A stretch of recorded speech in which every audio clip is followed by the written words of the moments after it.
पुन्हा त्याच मैदानावर आलो. एकेकाळी ज्या मैदानावर आम्ही सर्व मित्र फिटनेस करत होतो, फरक आता हा आहे की आपण प्रायोरिटी कशाला देतो आहे. दुपारचे 12 वाजलेत, पण मी इथे आहे. कारणांना आता जागा नाही ठेवली आहे माझ्या रुटीनमध्ये. मला वाटतं तुम्हीच तुमच्या यशासाठी जबाबदार असता, कारण तुम्ही निवडलेला प्रत्येक मार्ग तुम्हाला तुमच्या यशाजवळ घेऊन जात असतो. म्हणून तुमच्या वेळेचं नियोजन व्यवस्थितरित्या करा.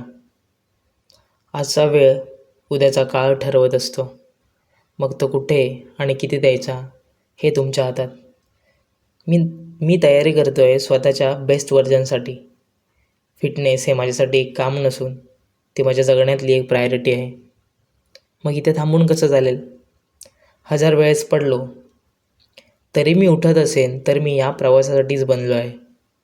आणि प्रत्येक मैदान हे गुरुप्रमाणे असतं. ते तुम्हाला घडवत असतं. त्याचा आदर जेवढा कराल तेवढा कमीच. म्हणून या मैदानावरील प्रत्येक पाऊल तुमच्या यशाचं कारण असेल.